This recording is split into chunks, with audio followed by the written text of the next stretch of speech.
At the beginning of the movie, we are introduced to a man named Tim Avery, an ordinary guy with an ordinary job and an ordinary house. But by the end of the story, he will be fighting a god to get his own baby back.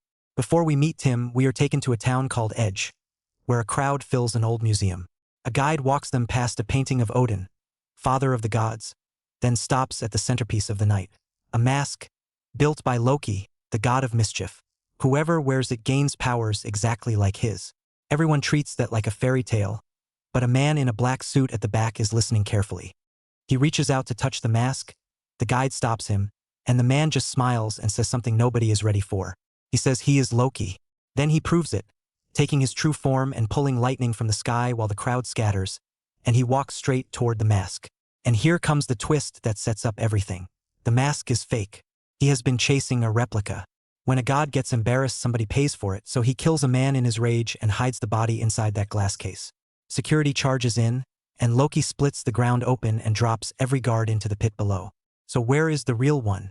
It is floating down a river, and a dog named Otis fishes it out and carries it home like a stick. Now we properly meet Tim, driving home with his wife Tanya. She tells him she wants to become a mother, and he tells her the timing is wrong. The moment they get home, she shuts herself in the bedroom, and nothing he says fixes it. So he plays with his dog instead, and Otis brings him a gift, that strange mask. Tim sees nothing special about it and tosses it aside, with no clue that he just held the most dangerous object on Earth. Meanwhile, Odin is furious with him. He warns that if that mask reaches human hands, the damage could spread across the whole world, and orders Loki to find it fast.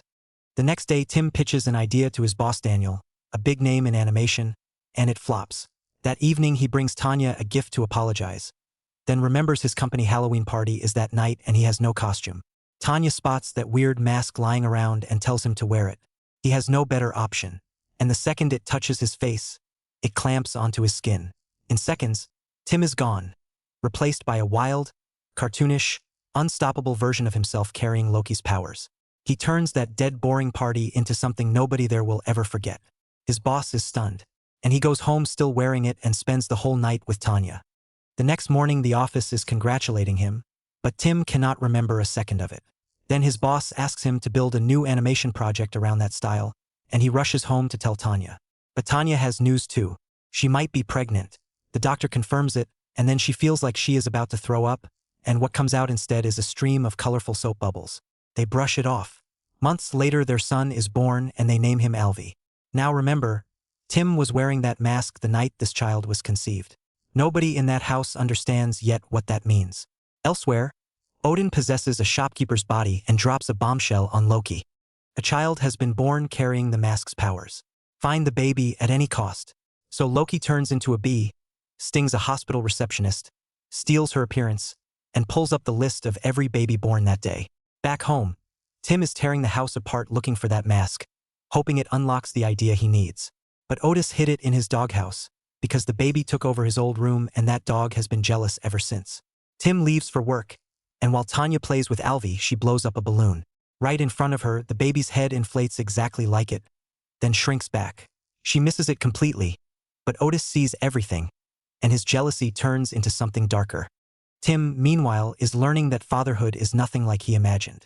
Alvi cries all night, every night. One night he is so exhausted he almost hands his son a light bulb instead of a milk bottle, and Alvi uses his powers to snap him awake in time. Tim never realizes his son just saved himself with magic. Then the pressure doubles. Tanya must leave the city for a week, and that same week Tim has to present his cartoon project to a television network. The biggest opportunity of his career, and a newborn, alone. His boss lets him work from home, and that is when his week from hell begins. Alvi screams nonstop, nothing calms him, and his boss keeps calling about the project. Then Tanya phones, and hearing his mother's voice, Alvi says his first word, "Mommy." Tim is thrilled and begs him to say daddy too. Alvi says mommy again, but this time the voice coming out of that baby is not a baby's voice at all. It is the deep voice of a grown man. Tim freezes, and from here the movie becomes something completely different. Loki, meanwhile, is working down his list, posing as a salesman and terrorizing one house after another, and every child he checks is completely ordinary. At Tim's place, he cannot get a minute of work done, so he breaks the one rule Tanya gave him and parks Alvi in front of the television with old cartoons. It works, and he asks Otis to watch the baby. But Otis has other plans. He digs the mask out of his doghouse, slips it on, and that jealous little dog becomes a walking cartoon weapon.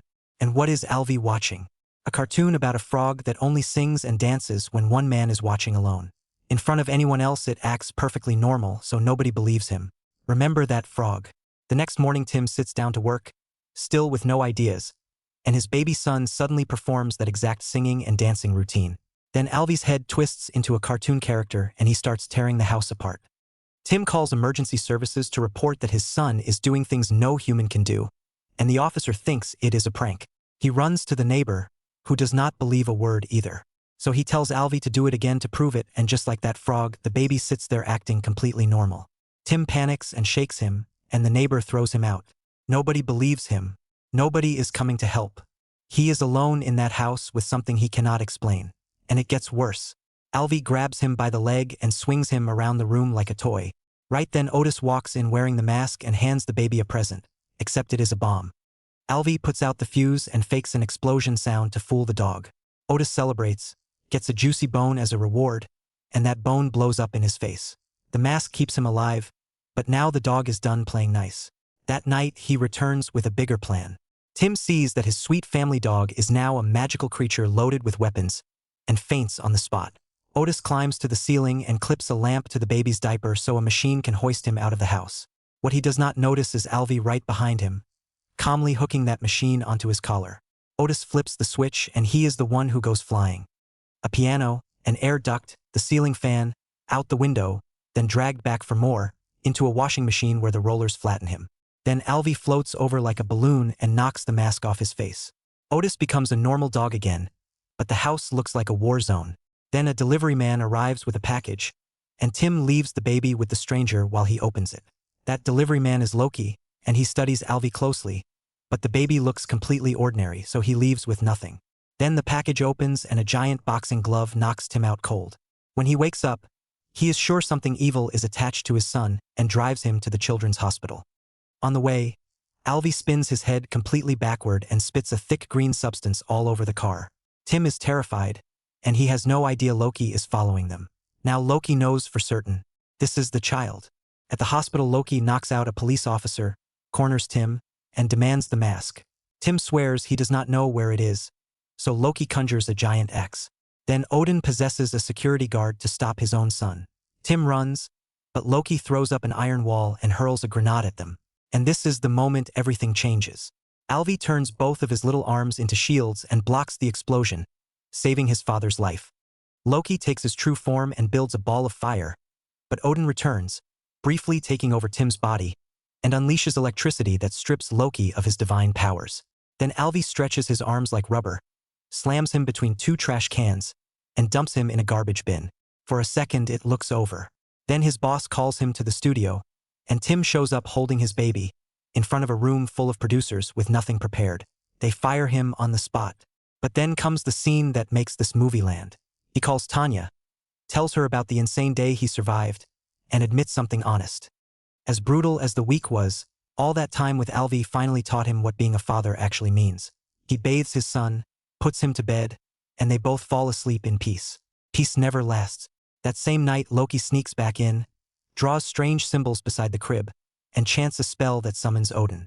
He says he has found the child and asks for his abilities back. Odin agrees with one condition. Loki gets exactly 1 hour to recover the mask and undo every bit of damage he caused. The neighbor stops by, so Loki twists his face into something monstrous and terrifies him. The noise wakes Tim, who runs to the nursery and finds Loki's face staring out of the crib instead of his son. Then Loki makes it simple.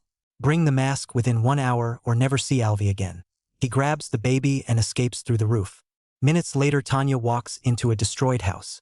Tim, out of his mind with fear, mistakes her for Loki and attacks her before he realizes his mistake. He tells her everything, and she does not believe a word, until the neighbor turns up with a giant magically stretched nose. Now they have a problem because only one person knows where that mask is, and he is a dog. They find Otis wearing it again, showing off for a female dog down the street.